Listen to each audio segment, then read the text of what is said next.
Yeah, man, it's the 15th December 2022. I'm going to talk about gang stalking and some of the things that they do with broadcast that's pretty sinister. So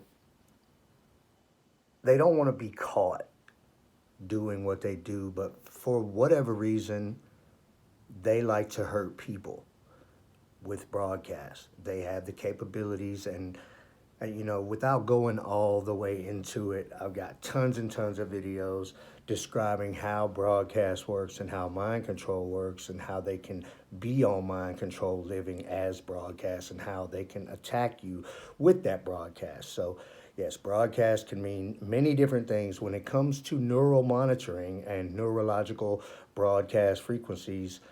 This satellite broadcast system that is based on your neurological broadcast frequency, and that's how mind control works. And there's a lot of different ways that you could use the word broadcast when you're talking about these subjects.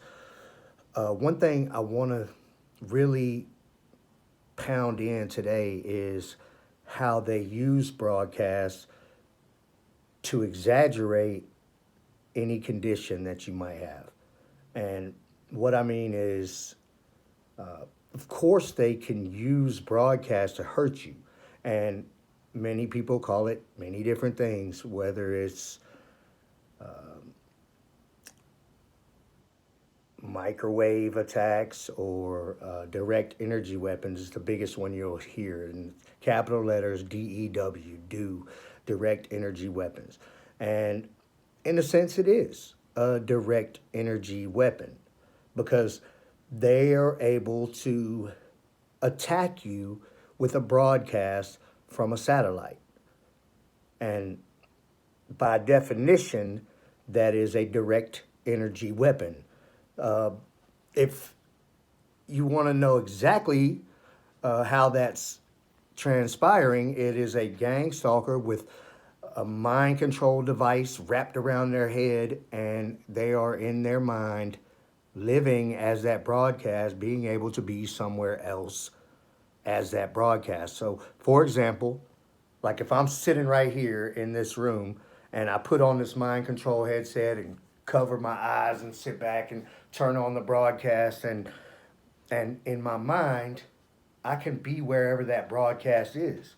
So whether it be in another state, in another country, a satellite broadcast is not limited by some sort of range. It is global and it is worldwide. So if if a gang stalker on mind control is controlling, living as, piloting a broadcast, they can be wherever you are and they can physically attack you with that broadcast. And so they're controlling this broadcast, which they're using as a weapon, a direct energy weapon. It doesn't have to be that way, but that's how they're using it. So it becomes a weapon, a direct energy weapon, by the way they're using it. So when a gang stalker, and I say when a gang stalker, because that's how we define these people that are attacking us. A gang of people that are on broadcast that attack you in some sort of way with neurological broadcast frequency stuff. But what you have is opportunistic people. And without going into all of the psychological deficiencies of the reasons why they might want to harm people, we know that they do. So we'll just go with that, and we'll leave the rest of it up to the psychiatrists or whoever wants to define what's wrong with these people that makes them want to hurt others. But they do. So one thing that they do a lot of is they attack people in ways to exaggerate a pre-existing condition. So say for instance your back hurts. Well, they're connected to you neurologically. They can know they're receiving your thought processes to know what you're thinking, how you're feeling, and what's bothering you. So, oh, my back's hurting. Oh, To them, this is a great opportunity. Now we can attack your back without you relating it to a broadcast attack. And so we're able to attack you and hurt you. Now we can hurt you, and you think that it's just some injury, which is many times some minor ache or pain, or maybe a slight strain, or maybe a slight toothache, or maybe you pulled a ligament slightly, and suddenly this becomes some major thing that's causing you so much pain, and the injury is not nearly as dramatic as it might seem, because they're using broadcast to attack you, and they're using this slight little pain or whatever it is that you have, this ailment. They're using that as an excuse, as an opportunity to physically attack you. And it's one of the biggest things that they do. It's like say you're writing a story, a paper, whatever it is you're writing, and they'll start attacking your wrist or your fingers, and they want your hand to hurt. Maybe in their mind, they've decided, because this is what they do, they've decided in their mind what they want out of you, what they want of you. We don't like you writing papers. Okay. So it's very different for people like me who have consistent, same people gang stalking, out loud broadcast telepathy, where I have to hear these idiots all day, every day, and it's been many, many, many years. These guys have been on my channel for a decade now, and that's talking out. That's me knowing. They might have been there a lot longer. I don't know. I don't know how long. I just know when I started to notice something like this was going on, and then when they just made it full blown and came out loud and started physically attacking me blatantly, like while they brag about it and talk trash over broadcast telepathy. But it's very different for people like me and the typical person out there, because everybody's on neuromonitoring. Everybody's on neuromonitoring. And I didn't used to think so. I used to think, they have to scan you in. And I was trying to figure out, like, how does this work and how they put you on neuromonitoring. No, we're all already on neuromonitoring. And what happens is they gain possession of your neuromonitoring by some means, whether they bought it from whoever had it before. I'm not exactly sure how they gain possession, but I know that they can gain possession because, and when I say your neural monitoring, I mean an online account / profile that is associated with your neurological broadcast frequency. So it is you. Every person has a unique EMF signature frequency. And so they're able to take control over that profile or that account on wherever they're holding neural monitoring on. It's online for absolute certain. Whether you're accessing it through some sort of website or maybe on some kind of command line thing, or maybe you have to have some certain program, and then maybe you have to activate a certain program with the command line or set up a certain network protocol. I don't exactly know how they're accessing it. But it could just be on the website. But it is 100% online neural monitoring. Remote neural monitoring is online. And gang stalkers, when I say a gang stalker, you cannot be a gang stalker if you do not have control and possession over your own neural monitoring, which is an online interface with all the controls and everything else that's related to your neurological broadcast frequency, period. Okay, so I know that they can gain possession of neural monitoring because they have their own. And I know they can gain possession of neural monitoring because they can have other people's neural monitoring. For example, like I don't have a lot of random strangers coming onto my neural monitoring every day and like talking with broadcast telepathy and attacking me. It's the same group of guys, 4, 5, 6 guys. Same group, has been the same group for a decade. And Other than that, it's the larger same group, and I know some of them. I don't know all of them, but I know some of them.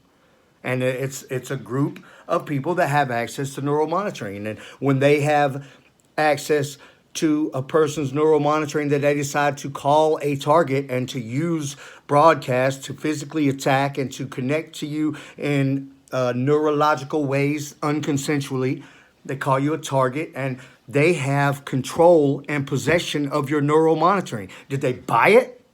Probably. They probably bought it. You're probably being bought or sold, and it is human trafficking. By definition, it's human trafficking. You're buying and selling a control panel to a human. That's not very much different than actually buying and selling humans, which is slavery, which is human trafficking, sex trafficking, whatever you want to call it. It could be perceived as all of those things logically and legitimately. It can definitely be perceived as any one of those. And is this slavery? Yes. Is this genocide? Yes. It can also be related to many deaths and murders. I guess the point is they can possess your neural monitoring, and they can put it on public where public people, meaning people, not everybody in public, because I get a lot of that. Everybody knows what I'm thinking. Not everybody knows what you're thinking, but they can put you on a certain setting that puts you on public that allows anybody with neural monitoring anywhere to see certain information that they've allowed them to see. Most of the time that would be like location, where you could have random strangers that you've never heard of before showing up in public places to do the street theater stuff or to mess with you in ways that let you know something. So all of that can happen. But typically the full spectrum of what they can receive, like to know what you're thinking, to know everything that's going on with you, and to be onto your accounts and your devices, because that's a big part of it too with gang stalking. They're on your devices, they're on your accounts, they're using your services and your accounts and your devices to do their EMF broadcast live streams, or streams if they're not live, but pretty much probably live streams. They always talking about their live stream. And that's what they do. They live stream remote neural monitoring and them gang stalking you.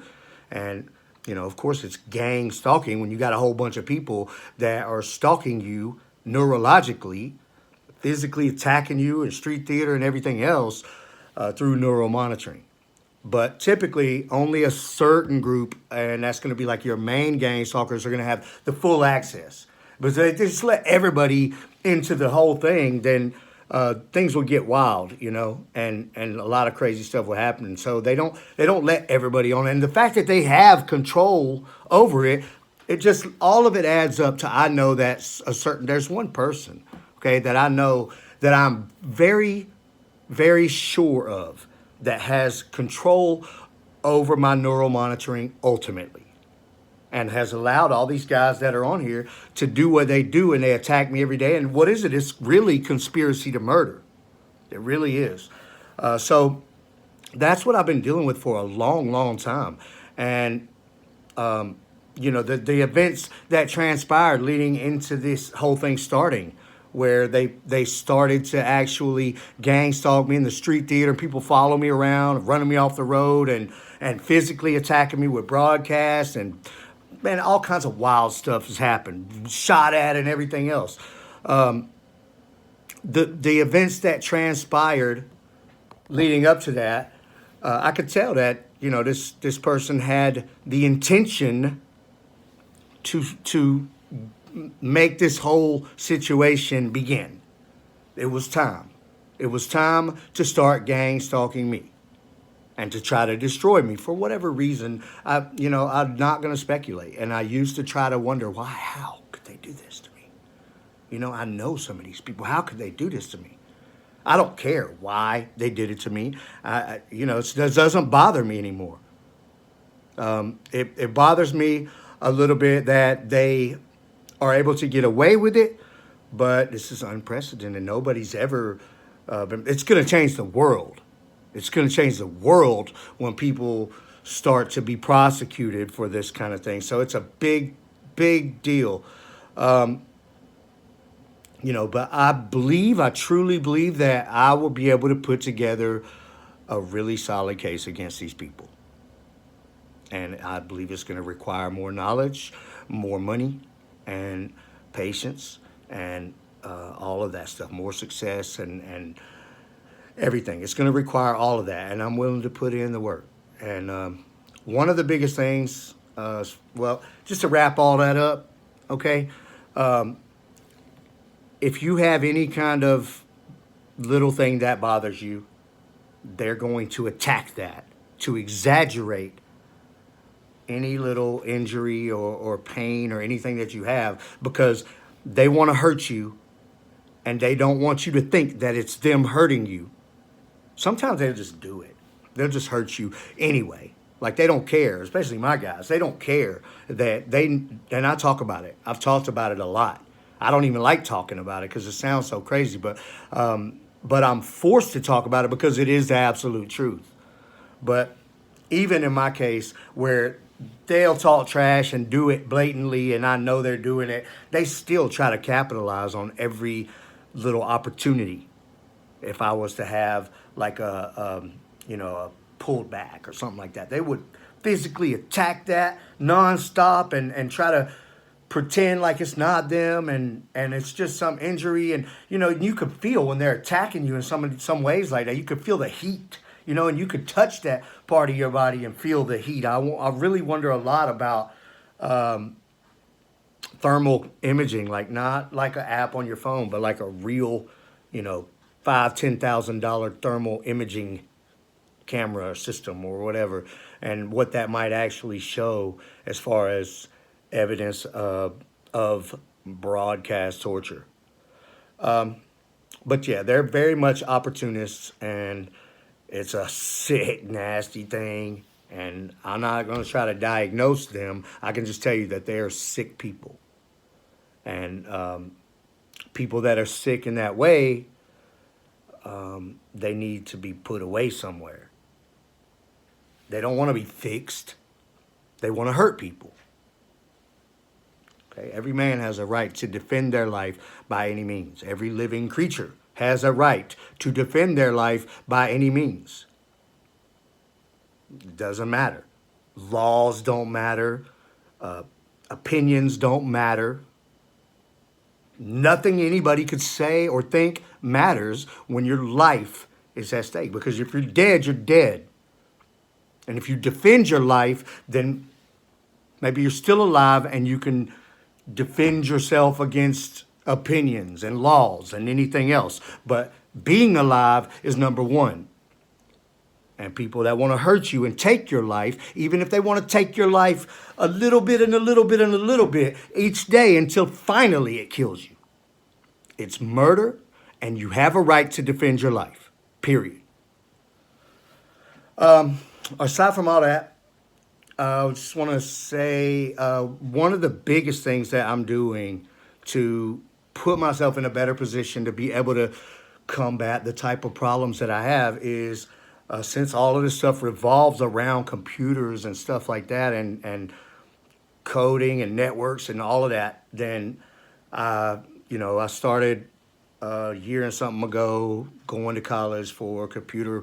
I'm doing a computer programming degree, and it's a degree of computer science or whatever. So, and there's like, I've kind of looked into it, and there's like computer programming, database management, cybersecurity, web development, network protocol, or whatever that category is called. But those are like the main categories of computer science that I'm aware of. And right now, I got I had a 4.0, and then I messed up and got in over my head on some classes when work was very demanding, and so I ended up getting a C in a class, and that brought me down to like a 3.7 or something like that. So I think I might go up a little bit after this semester just got over with yesterday, and I definitely passed my classes. So next semester, I'm already looking into what I'm going to take, and it's it's a good thing to know, first of all, because any one of those fields with IT stuff, programmers and database people, and if you have a degree and you're any good at any of that stuff, you come right out of school making 100 plus, and it's just a good field to be in. So, I already have a decent job, and it's funny because I started going to school, and then my work started to become, or my schooling started to become relevant at work. And so it just kind of started happening that way. And now it becomes more and more relevant all the time. And I think that a lot of opportunities are going to start opening up, excuse me, as I learn more and advance more at work and in the field with school and everything. So that's a big thing. And I'll probably end up getting acquainted with all of those categories. And right now I'm doing a programming degree. So it's going to take a while, but I could take some of the other degrees and not even have to take all the classes because a lot of them have some of the same classes. So you can take a second degree after your first one and get it in like half the time because you already took half the classes that are required for, because a lot of them have the same requirements. So it's a good thing to get into. That's going to give me a lot of knowledge as far as being able to combat the things that they're doing. It's going to put me in a situation where I know way too much and they're not going to be able to stop me, period. They're not going to be able to stop me. Working on my financial life, and I'm going to try to put myself in a position to, when I need to make my move, I'll have the capability to pay the right people to be on my team so the move will be successful. So that's it pretty much. I think that's the best thing that you could do is just try to live your life. Whether or not you want to be outspoken about it is totally up to you. Sometimes there's people that I hope never see my videos, and then there's sometimes I wish I didn't even have any videos, but then there's everyday people in my comments saying how much that my videos help them and how just all of that kind of stuff. Just I'm not going to go into it, but it's good and it's bad in some ways to be public like I have been for all these years, but definitely it's I got my mind right, and all of the stuff that I'm talking about is it's really true, and I'm really working on a pathway that can really work. Not like, oh, let me write the congressman, or we've all tried all that. I've tried it all too. I've been talking about this for years, and nobody's ever even responded to me. No government agency or all the police reports and none of it. But it does create a liability, because you've been trying to do the right thing, instead of just go crazy and have an episode, people get hurt or whatever. Like, you've been trying to go to the proper authorities and talk about this horrible thing that's happening, and everybody's ignoring us, but you might want to be on the record of making that effort.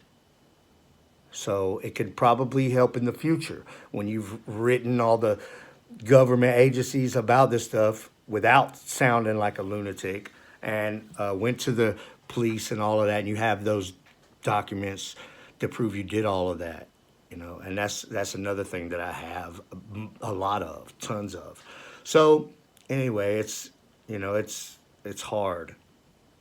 It's a hard situation to live with, and I got 4 or more guys full time that I got to deal with their nasty personalities and being connected to and physically attacking me and just trying to make my every moment misery. And so I have to try to do as much as I can to combat that at the same time as try to make my life move in a positive direction and they don't want you to get in that better position. but it's a necessity. You need to be in that better position. And you know, when you don't have a job and you've been laying there and you're talking about somebody's attacking you and nobody else can figure it out or see it or whatever, like it's not going to help you. Nobody's going to help you when you're in that situation. You're going to have to elevate yourself to a better situation to be taken seriously. So I got a ways to go, but I work on myself every day and I try to just do everything I can. But I hope you guys are doing well. I'm doing well. Had a real bad day yesterday with physical attacks. One of the worst ever. They're pushing me to say all kinds of stuff online again. But again, it's all true. They really are attacking me. Those people I named really are part of this group and somewhat of like leaders in this terrorist organization that I'm dealing with. And it's true, so I'll stand by it. You know, it's not the pathway that I want to be taking is to be saying a lot of stuff online, but it's the pathway that they're forcing me to take by physically attacking me in ways that make me feel like I need to defend my life or I'm going to die. And that's it. So I hope you guys have a good day. Do everything you can. That's it. That's it. Don't lose your faith in God. No matter what religion you are, don't lose your faith in God. And our time is coming. But you have to do everything that you can and stop waiting for somebody to save you and do everything that you can do. And understand that it's going to be a process and it might take many years, but it's worth it. Thanks for watching.